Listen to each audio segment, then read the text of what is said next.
لداخ کے لیہ ڈویژن میں پچھلے ہفتے حالات بگڑ گئے جب ایک پرامن بھوک ہڑتال کے حق میں چلنے والی تحریک اچانک تشدد میں تبدیل ہو گئی۔ لداخیز چاہتے ہیں کہ ان کو ڈائریکٹ پولیٹیکل ریپرزنٹیشن ملے، مطلب ایک لیجسلیچر اور لوکل گورننس، ساتھ ہی constitutional safeguards including 6 schedule کے تحت لسٹنگ۔ اگر لداخ، جسے کبھی اسٹیٹ ہوڈ کا وعدہ نہیں کیا گیا، دھوکہ محسوس کر رہا ہے تو سوچئے جموں اور کشمیر کیسا محسوس کرے گا یا کرتا ہوگا۔ اگلے کچھ ہفتوں میں یہ طے ہوگا کہ لداخ کا پولیٹیکل فیوچر ڈائیلاگ سے ڈیفائن ہوتا ہے یا کنفرنٹیشن سے۔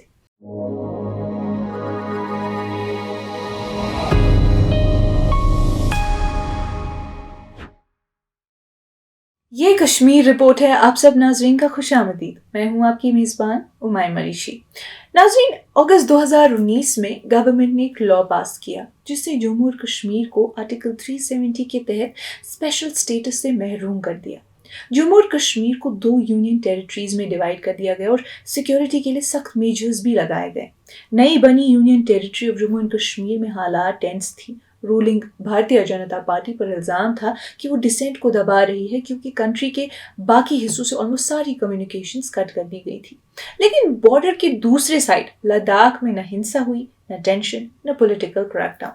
وہاں صرف خوشی کا ماحول تھا کیونکہ جموں اور کشمیر سے الگ ہونا لداخی لوگوں کی لانگ سٹینڈنگ ڈیمانڈ تھی۔ لداخیز چاہتے ہیں کہ ان کو ڈائریکٹ پولیٹیکل ریپرزنٹیشن ملے، مطلب ایک لیجسلیچر اور لوکل گورننس، ساتھ ہی constitutional safeguards including 6 schedule کے تحت لسٹنگ۔ ان کی ڈیمانڈ تھی اور ہے کہ کرگل کے لیے ایک اور سیٹ لوک سبھا میں اور ایک راجیہ سبھا سیٹ بھی۔ یونین ٹیریٹری آف لداخ کا فارمیشن اسٹیٹ اور ان ڈیمانڈز کو اچیو کرنے کے لیے ایک پازیٹیو اسٹیپ مانا گیا، لیکن فائنل اسٹیپ کبھی لیا ہی نہیں گیا۔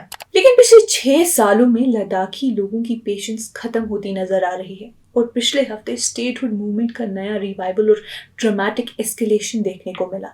لداخ کے لیہ ڈویژن میں پچھلے ہفتے حالات بگڑ گئے جب ایک پرامن بھوک ہڑتال کے حق میں چلنے والی تحریک اچانک تشدد میں تبدیل ہو گئی۔ 2019 میں یونین ٹیریٹری بننے کے بعد یہ سب سے زیادہ شدت والا واقعہ سمجھا جا رہا ہے۔ ایپیکس باڈی آف لا جو ریاست اور لداخ کو 6 شیڈول میں شامل کرنے کے لیے لگاتار بھوک ہڑتال چلا رہی تھی، اپنے تیسرے ہفتے میں داخل ہو چکی تھی۔ تناؤ اس وقت بڑھ گیا جب 72 سال کی شیرنگ انگچوک اور 60 سال کی دوما کی صحت بگڑ گئی اور انہیں ہاسپٹل پہنچایا گیا بھوک ہڑتال کی وجہ سے۔ یہ خبر پھیلتے ہی پورے لداخ میں غصہ پھیل گیا اور ہزاروں لوگ سڑکوں پر آ گئے۔ بدھ کے دن مظاہرین نے لیہ ہل کونسل سیکریٹریٹ کی طرف مارچ کیا، حکومت کے خلاف نعرے لگا کر۔ گواہوں کے مطابق جب کچھ لوگوں نے عمارت کو آگ لگانے کی کوشش کی تو فائر بریگیڈ نے وقت پر پہنچ کر آگ کو پھیلنے سے روکا، لیکن عمارت کو کچھ حصے نقصان ضرور پہنچا۔ حالات جلدی ہی بگڑ گئے جب پولیس اور CRPF نے ہجوم کو توڑنے کی کوشش کی تو غصے میں آ کے ایک ہجوم نے CRPF کی ہی گاڑی کو آگ لگا دی۔ جوابی طور پر پولیس نے ٹیئر گیس کے شیل جلائے اور سڑکیں افراتفری کا منظر بن گئی۔ کچھ نوجوان گرفتار بھی ہوئے مگر سرکاری طور پر اعداد جاری نہیں کیے گئے۔ اسی دوران لیہ ایپیکس باڈی LAB نے پورے لیہ میں شٹر ڈاؤن کال دیا تھا تاکہ مرکزی حکومت پر ریزلٹ اورینٹڈ بات چیت کے لیے دباؤ ڈالا جا سکے۔ تشدد اس وقت پھوٹ پڑا جب BJP آفس کے باہر مظاہرین اور پولیس آمنے سامنے آ گئے۔ دن کے آخر تک کم از کم 4 سے 5 افراد ہلاک ہوئے اور 60 سے زیادہ زخمی ہوئے، جن میں پولیس اور CRPF کے افسران بھی شامل تھے۔ کئی گاڑیوں کو آگ لگائی گئی اور عوامی املاک بھی تباہ ہوئی۔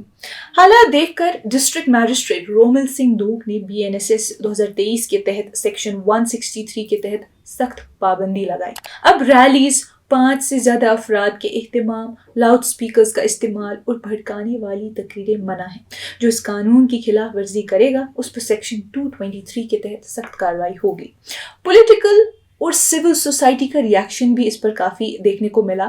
ہنگر اسٹرائک پہلے ہی زیادہ دھیان کھینچ چکی تھی پرومیننٹ کلائمیٹ ایکٹیوسٹ سونم وانگچک کے ساتھ، جنہوں نے اپنے 3 ہفتوں کا فاسٹ بدھوار کو ختم کر دیا حالات خراب ہونے کی وجہ سے۔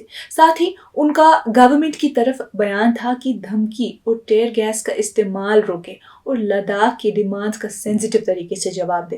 پولیٹیکل آواز نے ڈیبیٹ کو اور گہرا کر دیا۔ لیہ ڈسٹرکٹ کانگریس کمیٹی نے ایڈمنسٹریشن کی تنقید کی، BJP پر الزام لگا کہ وہ اصلی کنسرنز کو اگنور کر رہی ہے اور پروٹیسٹس کو فورس سے دبا رہی ہے۔